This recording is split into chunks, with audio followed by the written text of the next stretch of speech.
going to tell you a little bit, like Yoko said, about MIRATECH, the company we work for, which is our global headquarters that's actually right down the road in Tulsa, Oklahoma. And we hire all types of individuals, regardless of your academic background. So we're going to tell you a little bit about that and just the journey of MIRATECH and how that ties into leadership. So with that, let's see if I can make it work for us. So who are we, you're probably wondering, I'm sure. Yes. Yeah, we can start with introductions. So, of course, my name is Ashley Daigle with MIRATECH. Recently got promoted, so my new title is Global Talent Acquisition Manager, which is just a fancy way of saying that I focus on recruiting. So I'm at the career fairs in spring and fall, the one that's representing MIRATECH and interacting with y'all. And Elizabeth, tell us about you. So you'll probably see Ashley more than myself. I used to run the career fair circuit here. OSU was one of my favorites, still is.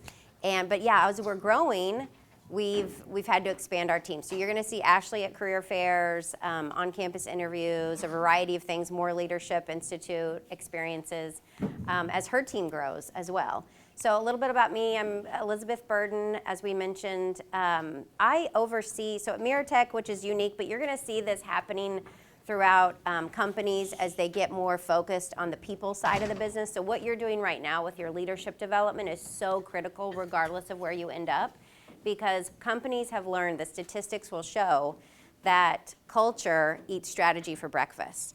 And by that I mean, and that's quoted throughout the culture world and all the blogospheres, but basically you can have a great strategy for your business, and even as an employee, if you're an individual contributor, you can be really good at your job. You can be a really great mathematician or engineer, but at the end of the day, if you don't enjoy who you're working with, and if the people you're working with aren't helping you grow and evolve, then you're really not going to get your full potential out of anybody.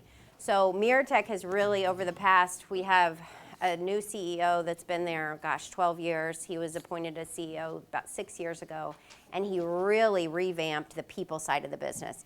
And so you're going to see other companies start to do this too if they haven't already. There's a lot out there that already do focus on the people development and your leadership skills as an individual. But so what's so cool about that is he basically put me in charge. I'm a lawyer by trade, so I am their general counsel, but I really care about the people side and the people development. And so with that, MIRATECH has made certain steps and taken certain initiatives to our hearts that help really develop people.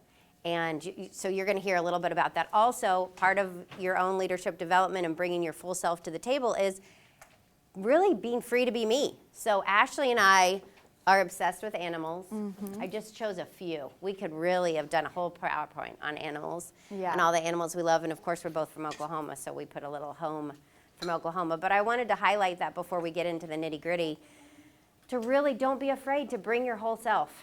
Because if you're trying to fit into a box that you're just not meant to fit into in your heart and soul, it's never going to be good for anybody.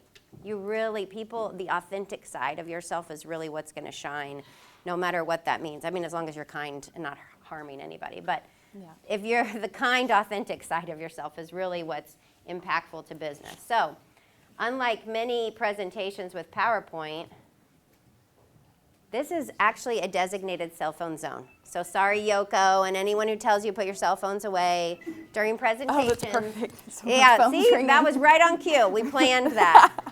But so we really want you to get out your phone because we're going to have some interactive questions that you're going to use with a QR code. And if it doesn't work, ask Ashley, because I am not the tech person, but we're going to try. We're live testing it right now as we speak. You guys are our guinea pigs, so thank you in advance. Okay, so the first question. Tell us what your degree is in. Am I on the way? Just let me know.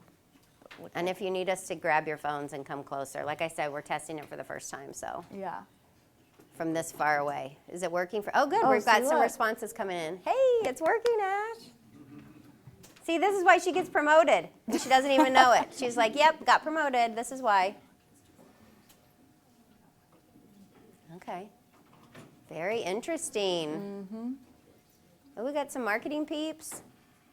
And while you guys are answering too, so we've even taken the people side of the business a step further, and we don't even call, even though kind of you'll see in companies, the HR departments are called like talent development, or they have all these flashy new names. We're just the PEEPS team. So that's kind of we identify as the PEEPS team at MIRATECH. But we basically cover all aspects of the employee experience. So, okay, cool. Yeah, keep bringing those answers in. So it's really interesting to see 54%, and that's really ties to something we want to emphasize, which is stay diverse. Keep staying unique. Don't put yourself in just a specific box, because as you'll see, let's see, now based on this, what do you look for in a company? So it's a new QR code. So if you answered the last question, do it again.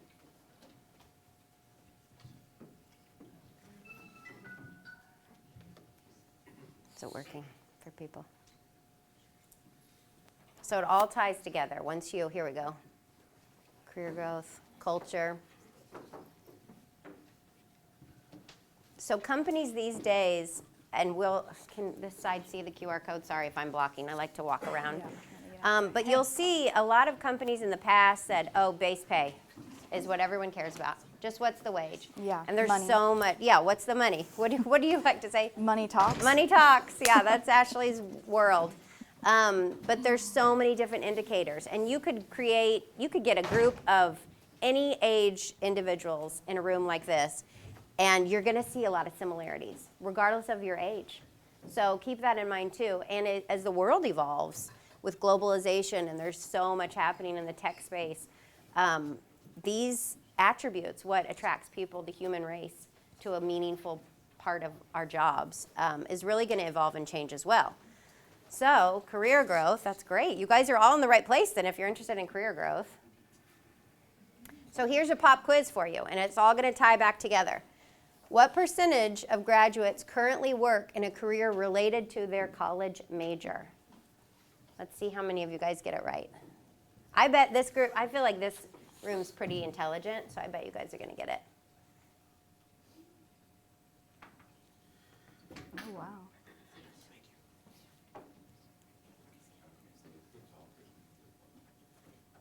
Most of you got your answers in? Okay, so the majority of this room is correct. Only 27%. Now, of course, anyone in academia will tell me, well, where'd you get your statistic? And, we can argue, we can nerd out on that later. But only approximately 20% of college graduates currently work in a job directly related to their college major. So that's why I loved seeing what your interests were and what your majors were. And it was most of them was the other category. So that's really good to keep an open mind. So what do you think that means to you? And you can speak up, or we'll just keep talking. I mean, I'll talk to a wall if I need to. But if a significant portion of the workforce does not major in their area of expertise, what do you think, what can you surmise, what can you draw from that? Anyone? That you're not stuck. Exactly. You're not stuck. And maybe keep an open mind as you evolve. So one thing, a little bit about the background for me is growing up, I had two blue-collar working class parents, and they both got laid off from their jobs. My dad more than my mother. But that was just part of our world in my family, and I hated it. So I was like, absolutely not, I'm never going corporate. The corporate world is messed up. I don't know what's going on, but that does not sound fun to me. So that's what led me into law. I thought, well, people are always going to be mad at each other. Everyone's always going to be suing each other. So I'll always have job security, right? So that's what led me there. But it was until there's been a recent, I would say within the last decade, evolution of global businesses. This is not just America, that has recognized the importance of loyalty to their employees. And you'll see that. I've seen it on LinkedIn. I mean, Ashley knows more about it than I do, what's out in the blogospheres and the LinkedIns and all the social medias. But employers have more of a responsibility. And a lot of this, at least in the States, changed post-COVID era. All of a sudden, the bargaining chips, all of the bargaining rights were really with the employees. Like, we got to make the call as employees. So there was a real interesting shift. And MIRATECH was really ahead of the game on that issue, which is why our CEO basically didn't take much to convince me, based on his approach towards people, that, okay, maybe this is the one company I will go work for. Because I didn't want to be a number. And nothing against bigger corporations. They can be really valuable. But that just wasn't for me. So bringing your whole self to the situation is really important for you to really find your true place and happiness. Ash, anything you want to add? We have a lovely quote here on the PowerPoint, and it just speaks to adaptability and being ready to change. So there's also another quote, it's fun to mention, the only thing that stays the same in our world is the fact that it's constantly changing. Yeah. So just being adaptable is a huge asset to have in your education as well as just your personal life too, and as you go into the corporate world. So you might start out as an engineer but end up in HR or project management. So just being able to adapt is huge. Yeah. And this is also one of my favorite quotes because if you really want to nerd out about it, Darwin actually didn't say this, according to other technical calculations. So I just like, speaking of adaptability, it's a little ironic that it actually was a paraphrase. So I like to give credit to Leon Megginson, whoever he is, wherever he is now, from Baton Rouge. So that's kind of, everyone thinks that that was a Darwin quote. He said similar things, obviously, but it technically wasn't. So MIRATECH, a little bit about MIRATECH.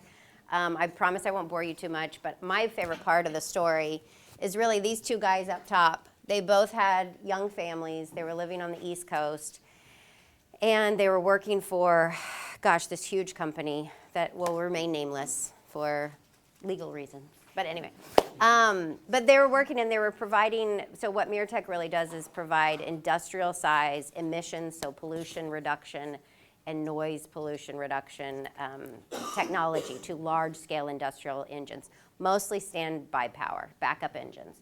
So you'll see those in data centers, you'll see those as hospitals, water treatment, anything critical to our infrastructure to survive. I'm sure OSU and some of the buildings probably have large-scale backup generators in case power goes out to keep at least the essential services running.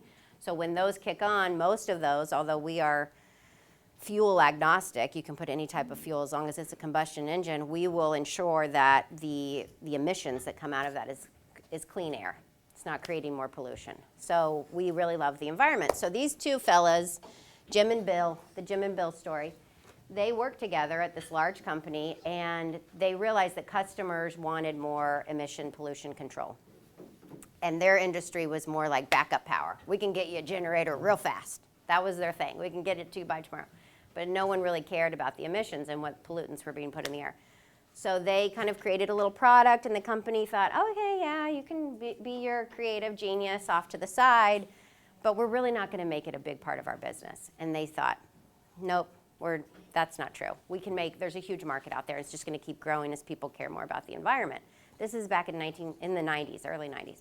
So think like Mariah Carey and TLC, Yeah. you know, that era. So anyway, they kept pushing. And so this is a story too for you if you do end up in a large corporation, push for your vision.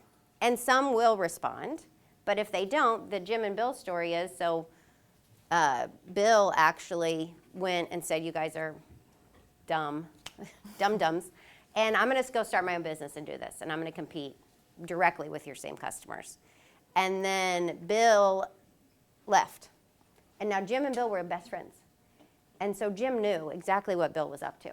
But the large corporation came in right after Bill walked out the door and said, Jim, did you know that he just left? Because he thinks there's a business created around pollution control, that he thinks there's a market for that?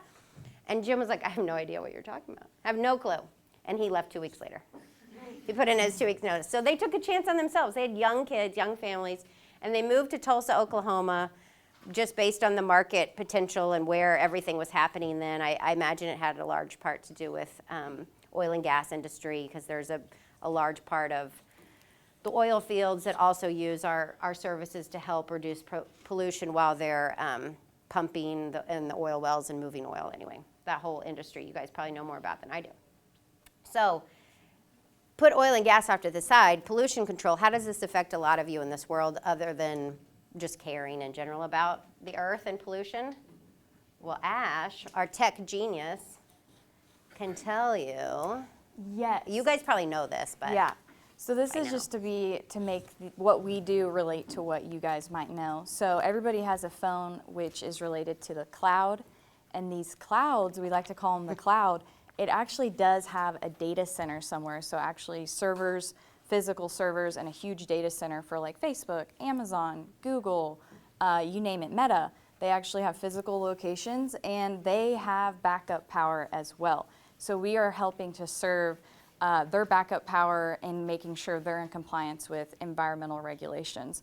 So it's a really weird way of what we do and how it relates to the real world, but that's kind of the impact that we have. So Yeah, and you guys will see data centers crop up all over. We've got, I think, one being built just maybe in Ponca City or outside Stillwater, but it's very, I don't want to say secretive, but it is, confidentiality is really important because as they're going into these mostly rural towns now, they're looking for power. And so people that are hypersensitive to where the power grid is weakest or where we have the most power, some people don't like the data centers are going in there because they're going to be stripping a lot of the, or kind of being hard on the resources that are in that area. But it's just it's part of evolution. Obviously, we all love the cloud. We don't like to see this. If anyone's ever seen storage almost full, no, we hate that. Or is this just me? Or, yeah, okay, so I'm glad that's not just me. I hate when my phone says that to me. So, so that's kind of how it relates to you. And the clouds, which I think is hilarious that whatever marketing genius thought of that is brilliant because it's really just huge cement buildings on the ground. They couldn't be further from the clouds if you wanted them to be. But great job marketing. We're going to call it the cloud, and it took off. So the data center world is a really hot ticket right now. But so many other applications need emissions control too. So it's not just what MIRATECH has kind of decided, well, this is our bread and butter. This is the sandbox we like to play in because it makes sense for us, and we're not, gosh, we're only, it's big for us, just over 500 employees worldwide. So there's tons of companies out there that are tens of thousands of employees. And so that's why we are very disciplined about what our sandbox is. But there's so much more potential out there for emissions applications. And yeah, I think I mentioned we're fuel agnostic, which means basically any kind of fuel, as long as it's a combustion engine, you can put our product on it. But why have you likely never heard of us before? So this is something, I was a business major, I have a business degree, and I had heard about business-to-business sales, and surprisingly, I was like, don't want to be in sales at all, no thank you, I don't want to be cold calling. Well, there's a whole other area of sales that I've learned about since joining MIRATECH even that is really, I think, under-celebrated, and it's the business-to-business sales world. So if you're into business-to-business sales, you're not necessarily a commodity that you're trying to go direct to like the individual consumer. So if you're hesitant, my little, caveat for today and little words of wisdom, if you're hesitant to go into sales, oops, there we go, nobody breathe, nobody move. If you're hesitant or you think sales, it's not always just cold calling or drumming up new customers. There's a whole world of individuals that if you have leadership skills and can talk and communicate to people, you could likely do really well in a sales role. So don't let that scare you. Anything else, Ash, before I move on? Nope. Okay. So people behind the product innovation. So yes, we've kind of identified there's a technology, there's a great market out there around emissions controls, and you guys can feel real good about it. But what does that really mean on the people side? So for MIRATECH, like I said, we're really proud that we just hit 500 because we like to kind of be the small mom and pop feel. So that's really kind of interesting for us to digest, the 500 employees worldwide. So these are some of the country flags that we have people located in, and that's not even including our individual sales team members that are all over the world. Like I didn't include China or,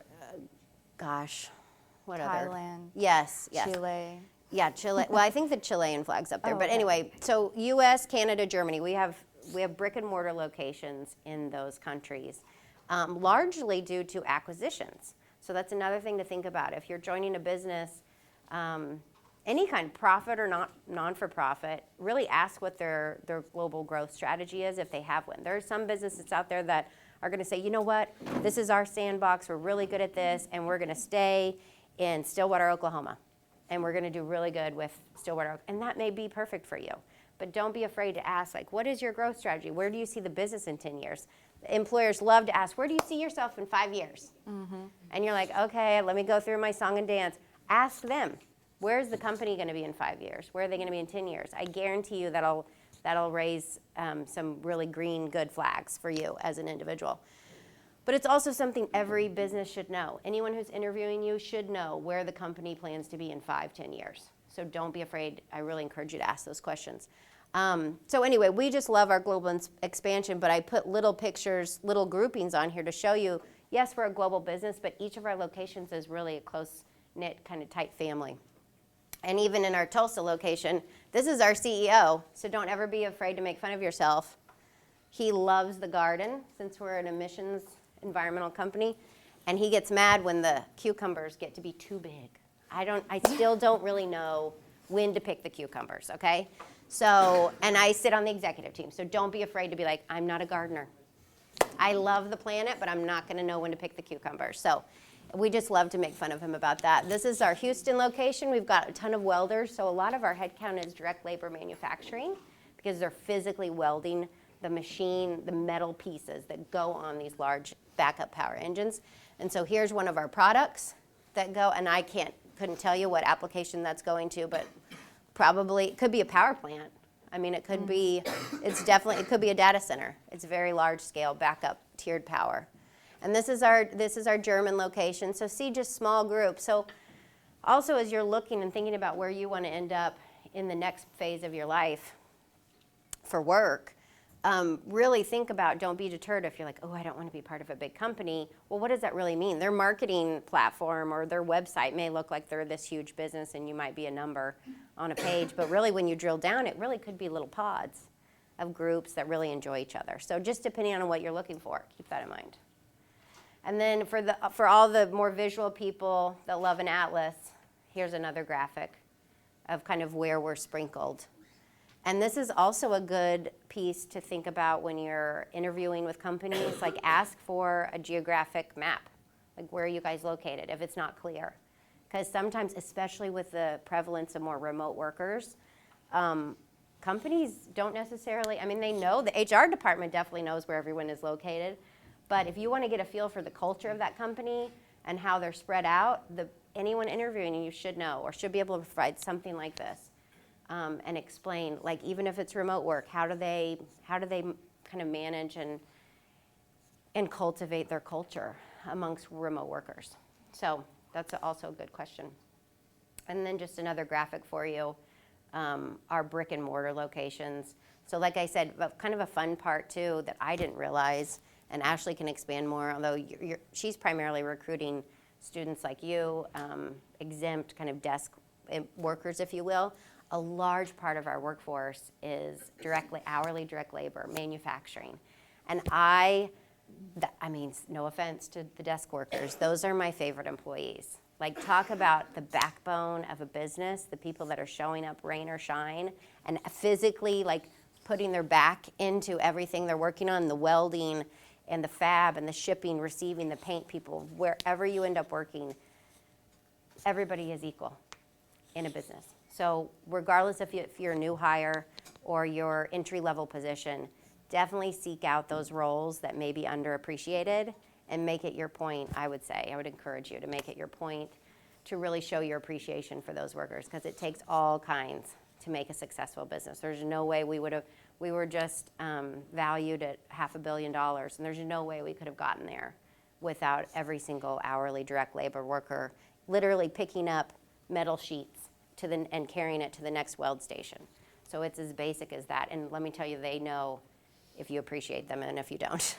So it's really a good piece leadership-wise. You can always lead a group regardless of what your role is. Okay, next fun question. Get your phones back out. If you care about this at all, I mean, with more globalization and people are more international than ever before, what other countries would you like to see companies you want to work for establish a presence in? Let's see what pops up. And I love a word cloud, so it's going to come up as a word cloud first. Oh, Norway.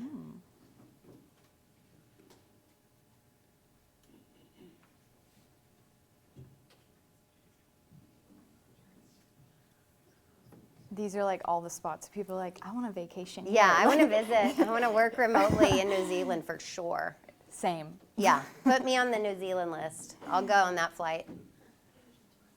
So yeah, keep them coming in. So what I'll tell you is don't don't be afraid too, if you have a company, if you're working with a company and there is a vision to grow globally. We had, gosh, when we purchased the company in Germany, we had a tough time integrating. One, because of the language barrier, but also because of the time change, the time difference, different time zones.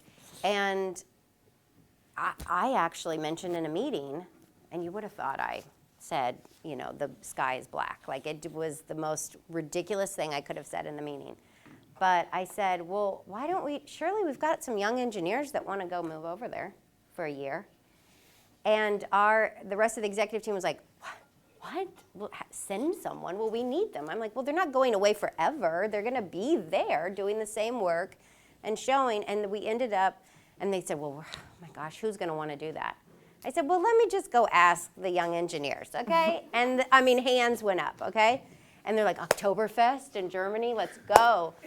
So we actually ended up having a group of engineers that we had to select from. And the older generation was just shocked by this. So don't ever be afraid to just ask the uncomfortable question. Just put it out there.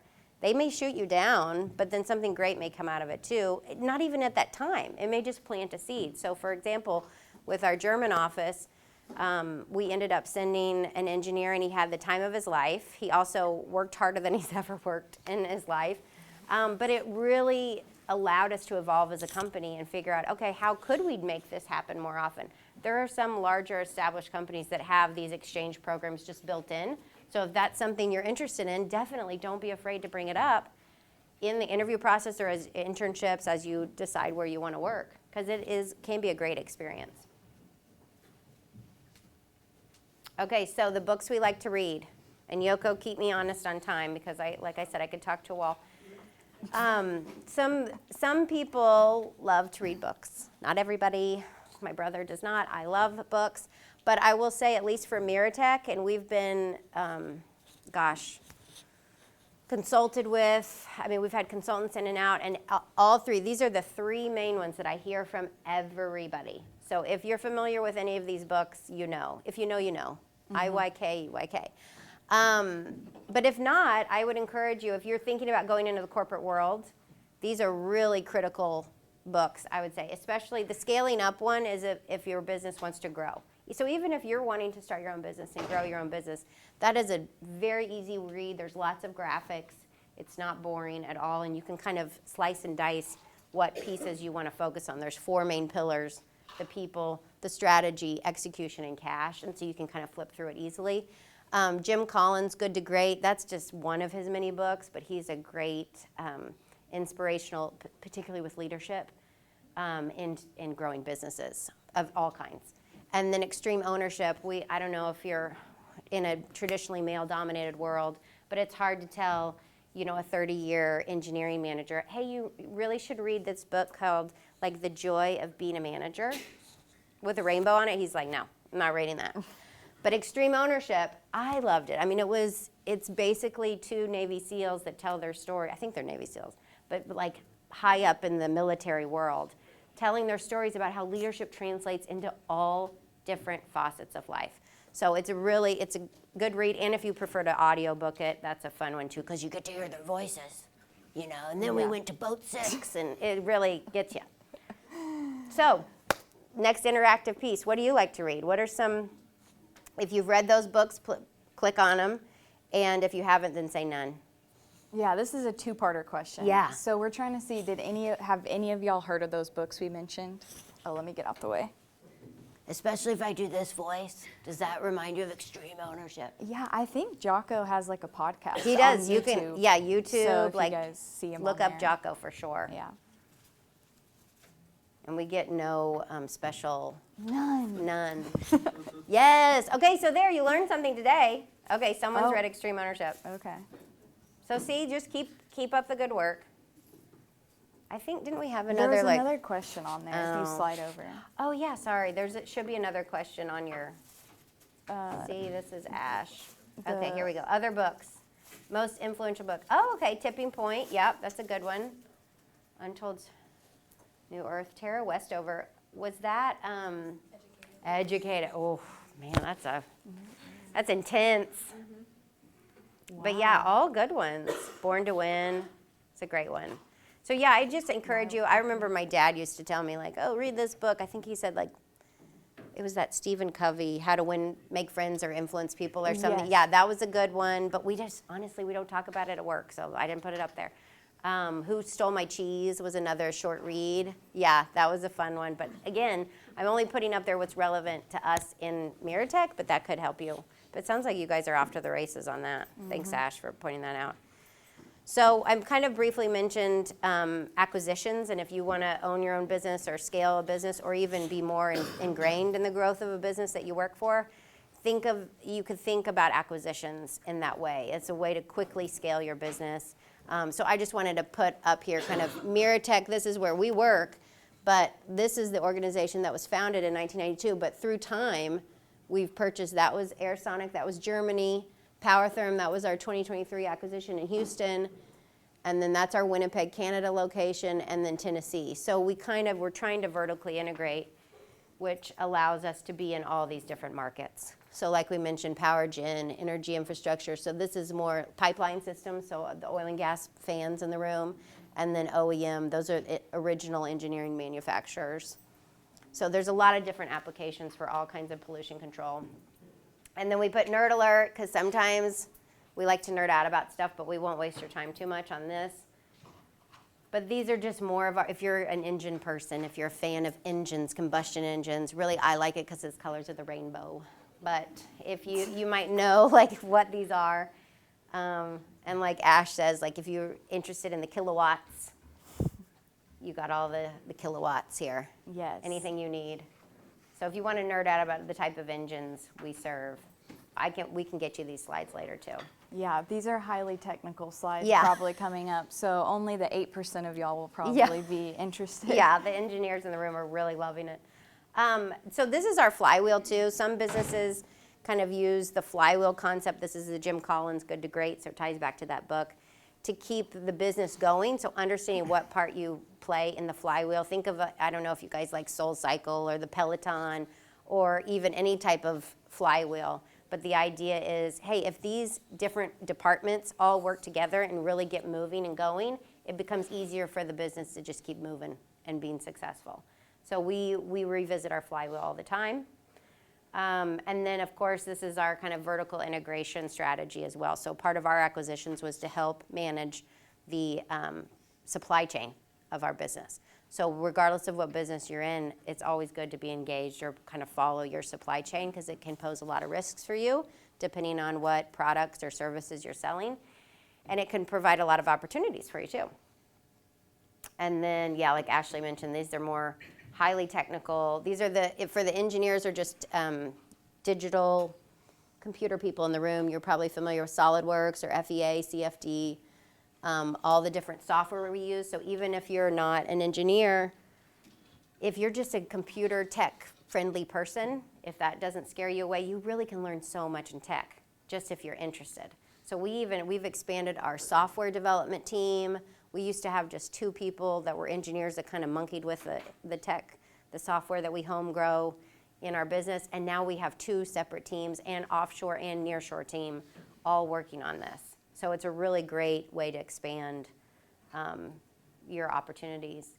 And this is more of what our software tool does. It sizes the different applications. So it's basically, think of it as like, do you ever go on Zappos? Do people still go on Zappos to buy shoes anymore? No? I don't think so. Okay, that's just how old I am. Or maybe if you go on like a car, you want to build your own car, if you're dreaming, like maybe one day I'll build my own car, and you can go and select your different things. Like, oh, I want it to be blue, and I want it to have leather seats and 4-wheel drive. This is kind of that for our business. So it's just kind of fun if you understand. And then ISO, I don't know if anyone knows what ISO certifications mean, but if you're in any kind of manufacturing or engineering business, it's likely ISO will be a topic of conversation, whether your business decides to go that route or not. And then this slide really just shows you that you can be of all walks of life, you can have all different skill sets, and MIRATECH is no different than many companies in that we will find a home for you. If you're curious and you've got the right mindset you can figure a lot of stuff out without being this like master's of engineering degree.